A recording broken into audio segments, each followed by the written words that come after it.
Rolls Royce, wow. और साथ कौन सी है ये? साथ ये मस्टैंग है जी 67 की, ये वो मस्टैंग।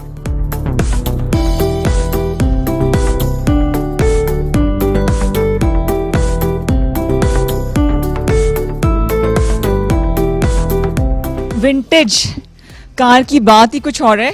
लॉक भी देखें, ये वाला लॉक है। This is awesome and the door is really heavy. ले जी, अभी तो ये शुरुआत है और उनको भाई को फिक्र पड़ गई, मैं गाड़ी ले जाऊंगी। ये बताए मैं ले तो जाऊंगी, मैं वहां तक पहुंचूंगी कैसे जहाँ मैं रहती हूँ? आपसे चलेगी ही नहीं है। ये आप मुझे चैलेंज कर रहे हैं। अच्छा चले ठीक है। चाहे मुझे अमाद से धक्का लगवाना पड़ गया, मैं अब चला के दिखाऊंगी। अच्छा मुझे साहब, ये कौन सी गाड़ी है? मस्टैंग? ये फोर्ड मस्टैंग है जी, 1967 की है ये। 67 की? ये क्लासिक कार्स में आती है। इसको अमेरिका और कनाडा में अभी भी ये गाड़ी बहुत पॉपुलर है। और आप अगर किसी भी विंटेज कार शोरूम पे चले जाएं तो वहाँ आपको ये ज़रूरी मिलेगी कि ये मेरे पास 3 ऐसी गाड़ियाँ कि जो अभी भी ना अमेरिका में बहुत हॉट फेवरेट समझी जाती हैं। तो उसमें एक ये मस्टैंग है, एक फोर्ड और विलीज़ की जीप्स हैं 41, 42 की, और एक 57 की शेवरले है।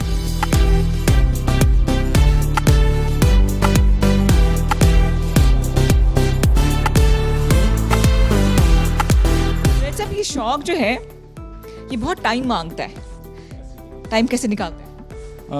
बस अब तो आप कह लें रिटायरमेंट है और कोशिश यही होती है कि जो भी टाइम मिल जाए वो मैं इनके साथ लगा लेता हूँ टाइम। अब टाइम वैसे कंपैरेटिवली कम मिलता है जैसे पहले मिल जाता था। ये चीज़ें जो है ना औलाद की तरह से होती हैं, पूरा टाइम मांगती हैं, डिमांड करती हैं। This is amazing. मैं भूल गई मैंने क्या बोलना था। Can you see? ये बैकग्राउंड चेक करें मेरा, तहद्दे नजर गाड़ियाँ ही गाड़ियाँ, और पिंक रेड। अच्छा मुझे मॉडल्स के नाम नहीं पता। पिंक वाली गाड़ी कौन सी है? वो 1948 की है, वो फोर्ड प्रीफेक्ट है जी। वो जो पिंक आपको नज़र आ रही है वो बच्चों की सारों की बड़ी फेवरेट है, बड़ा उनको फैसिनेट करता है ये कलर। मुझे वही बात की गाड़ियों के नाम तो इतने पता नहीं है, but I have seen the pictures. लेकिन मुझे अफसोस है कि हमें बहुत पहले मुझाहिद साहब से मिलना चाहिए था और इनको इनकरेज करना चाहिए था, बिकॉज ये बेगर्स जैसे कहते हैं एक हॉबी चला रहे हैं। What he actually needs is our support और हमारी तरफ से इनकरेजमेंट। भाई साहब ये कौन सी गाड़ी है? ये बॉजले है जी 1936 की, और ये ब्रिटिश मेड है। ये भी कार बननी डिसकंटिन्यू हो गई है। अब वो कंस्ट्रक्शन साइट पे चले गए क्योंकि जैपनीज़ ने सब दुनिया को हिला के रख दिया। तो ये जो है ये मेरी तीसरी चौथी गाड़ी थी जो मैंने रिस्टोर की। जो फर्स्ट कार रिस्टोर की थी वो भी मैं दिखाऊंगा। कौन सी गाड़ी लेके आप इस्लामाबाद की सड़कों पे फिर रहे होते हैं? ज़्यादा हम लोग मस्टैंग और रोल्स रॉयस ही यूज़ करते हैं। सबसे ओल्डेस्ट कार दिखाऊंगा, वो कौन सी वाली है? मैं पहले उसके पास चलते हैं, फिर आपको बाकी गाड़ियाँ मैं दिखाता हूँ।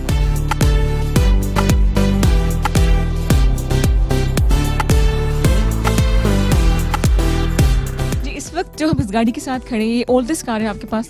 कार है जी, ये इसका मॉडल 1914 का है और ये फोर्ड है। 1914 प्री पार्टीशन? प्री पार्टीशन से भी बहुत पहले, फर्स्ट वर्ल्ड वॉर समझ लें उसके ज़माने की।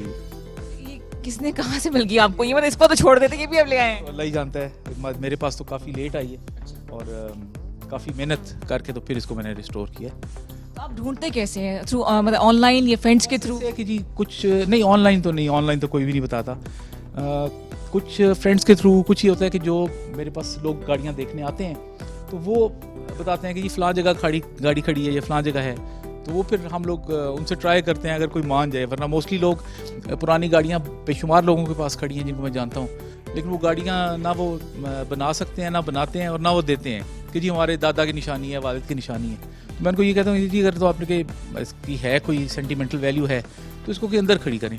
मैं एक खातून थी, उनके घर पे गया तो उनकी गाड़ी एक फलदार दरख्त के नीचे खड़ी थी और वो उसमें जो वो फल के टुकड़े और सारा कुछ था। तो मैंने कहा जी ये गाड़ी मैं लेके जाना चाहता हूँ, रिस्टोर करना चाहता हूँ। कि नहीं भाई ये तो हमारे वाले साहब की निशानी है। मैंने कहा जी वाले साहब की निशानी है, फिर इसको ड्राइंग रूम में खड़ी करें, यहाँ तो ये सारी ख़राब हो जाएगी। और वाकई वो कुछ अर्सा खड़ी रही वहाँ पे, उसके बाद वो फाइनली उन्होंने कबाड़ियों को दे दी वो गाड़ी। तो ये प्रॉब्लम है यहाँ पे जी। लेकिन बाहर आसानी है लोगों को कि वहाँ पे ऑफ एंड ऑन कार्स आती रहती हैं और जो जिनको हम रिस्टोर कर सकते हैं वो गाड़ियाँ तो हमें बहुत सस्ती वहाँ मिल जाती हैं। लेकिन वो फिर उनको यहाँ लाना उनका कोई ऐसा तरीका। यहाँ पे इन गाड़ियों की कोई वैल्यू करने वाले लोग हैं? मैंने तो कभी वैल्यू असेस नहीं करवाई। लोग वैसे वैल्यू मतलब कदर करते हैं? कदर तो बहुत करते हैं जी। अब तो ये है कि मैं जब आज से तकरीबन 20-22 साल पहले जिस वक्त मैं कोई कार शोज होते थे तो गाड़ियाँ वहाँ लेके जाता था तो लोग ये कहते हैं कि ये यार लगता है कि तुमने ही अपना ही विंटेज कार शो बनाया हुआ है। लेकिन अब अल्हम्दुलिल्लाह मैं नहीं जाता, लेकिन अब सैकड़ों गाड़ियाँ वहाँ पे आ जाती हैं। लोगों में अवेयरनेस है, मतलब मेरी वजह से नहीं, लेकिन इंटरनेशनली लोगों को मीडिया जब से मिला है तो उनको पता चला है कि जी पुरानी गाड़ियाँ, और जिनकी भी फिर जहाँ कहीं खड़ी थी वो ला के उसको रिस्टोर कर रहे हैं। तो मेरी जो भी मैं किसी की हेल्प कर सकता हूँ मैं ज़रूर कर देता हूँ। अगर किसी को कोई टेक्निकल नो हाउ चाहिए हो या उसकी कोई और पार्ट्स की या कुछ और अरेंजमेंट ना हो रहा हो तो उसमें मैं ज़रूर उनकी हेल्प कर देता हूँ।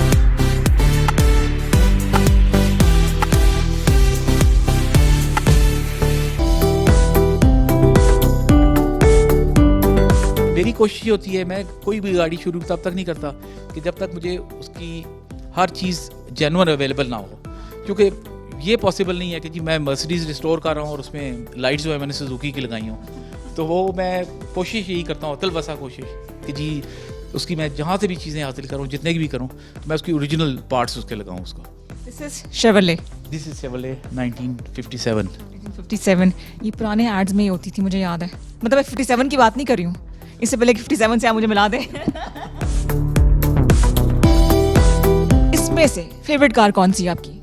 इनमें से फेवरेट कार मेरी वो सामने खड़ी है जी, वाली RIK 66। दिस इज मेरी पहली गाड़ी थी जो मैंने रिस्टोर की थी। हाँ जी, ये वोल्जले है, ये ब्रिटिश मेड। अभी तो जो गाड़ियाँ आ रही हैं वो कई 100 हॉर्स पावर होती हैं। उस वक्त में ये 14 हॉर्स पावर उन्होंने बड़ा बूस्ट करके इसका मोनोग्राम भी लगाया है 14 हॉर्स पावर का, कि जी हमने इतनी बड़ी गाड़ी बना दी। ये अब 6 सिलेंडर है, लेकिन उसके बावजूद इसकी पावर देखें कि टोटल 14 हॉर्स पावर है। और ये जो आपने कभी मरी जाएँ तो छरा पानी या 17 मील ये जो जगह बनी हुई है, ये इन्हीं गाड़ियों के लिए बनी हुई है कि इनके रेडिएटर्स जो हैं वो लोहे के होते थे, और जब आप जाते थे तो जाते हुए गाड़ियाँ गर्म हो जाती थी तो आप इनको ठंडा करते थे, और वापसी में इनकी ब्रेक्स गर्म हो जाती थी तो उनको ब्रेक्स को वहाँ ठंडा करते थे, इसलिए वो पॉइंट्स बने हुए हैं। हम सिर्फ पानी देके पकौड़े खा रहे होते हैं। किसी ने आपको ऑफर की है कि इतने करोड़ ले लो, मेरे से गाड़ियाँ दे दो या कोई? नहीं, एक्चुअली मैं बताऊँ, ये जो लोग कहते हैं जी फ़लाँ ने ऑफ़र किया, फ़लाँ ने ऑफ़र किया, मेरे पास फॉरेनर्स भी आते हैं, लेकिन आज तक मुझे किसी फॉरेनर ने ये भी नहीं कहा कि यार ये गाड़ी मुझे दे दो या बेच दो। वो मेरे से एक सवाल करते हैं कि जी आपने कभी गाड़ी बेची है? मैं कहा हाँ बेची है। कौन सी? मैंने कहा यार ये जो एवरीडे यूज़ की। कि नहीं हम इनकी बात कर रहे हैं। मैं कहा नहीं ये नहीं बेचता। फिर वो कहते हैं कि अगर हम रिस्टोर करना चाहें तो आप हमारी हेल्प करेंगे। मैं कहता हूँ जी वो ज़रूर कर दूँगा मैं। तो मैं एक दो ऐसे दोस्त से फॉरेनर्स बन गए जो, तो उनकी मैंने जीप्स वगैरह उनको बनवा के दी 42 की, तो वो कुछ तो बाहर ले गए, कुछ नहीं लेके जा सके तो वहाँ यहाँ पे बेच के, लेकिन मतलब उनकी हेल्प काफ़ी हो जाती है। अच्छा मुजाहिद साहब, ये मुझे एक चीज़ जो मुझे दिमाग में आई हुई कि आपने इसको बड़ा लिमिटेड किया हुआ है, लोगों का एक्सेस यहाँ पे नहीं है, तो कभी ऐसे चांस है कि आप म्यूज़ियम बना सकें या डिस्प्ले ऐसा देखिए, आवाम आप देख सके सब कुछ, ये यूथ स्पेशली?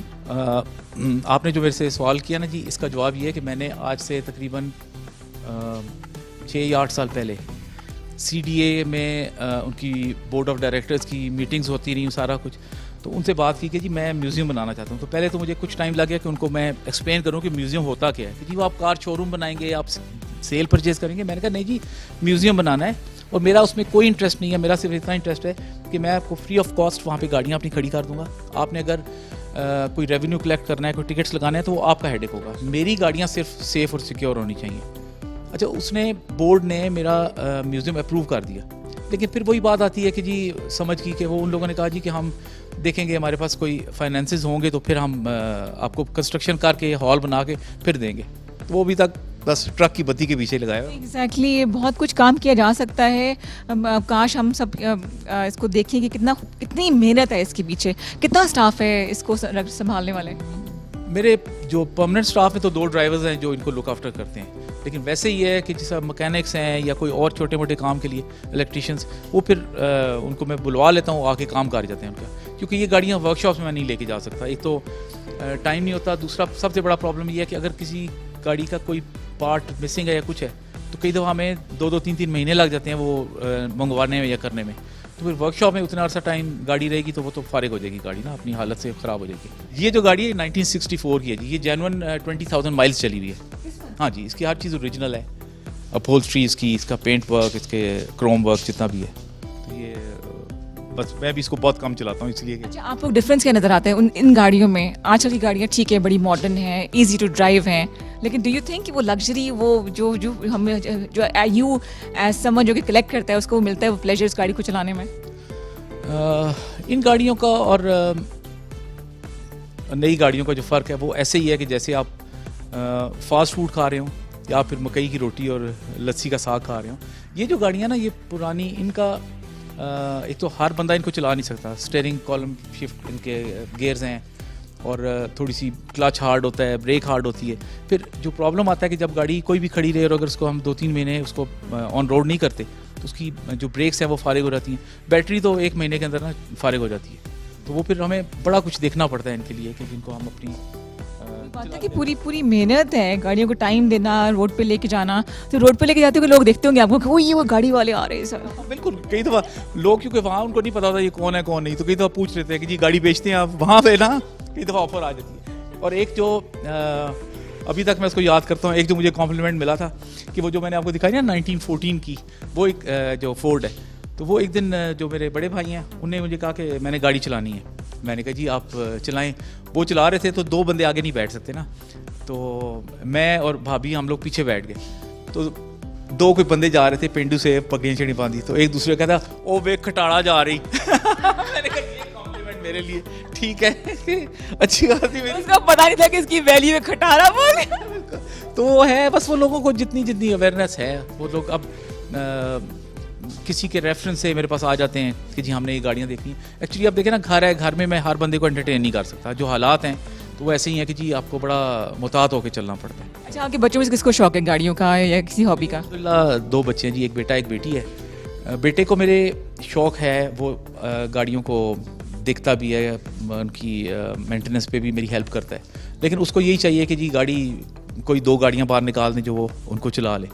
जो मेरा पोता है वो माशाल्लाह अभी 4 साल का है और उसको आप कह लें कि तकरीबन कोई 70-80% कार्स के नाम पता हैं और बड़ा इंटरेस्ट लेता है। तो मुझे काफ़ी उम्मीद है कि मेरे बाद वो इन चीज़ों को संभालेगा इंशाल्लाह। अल्लाह ताला आपको भी ज़िंदगी दे सेहत वाली, और उस बच्चे के लिए भी बहुत सी दुआएं हैं।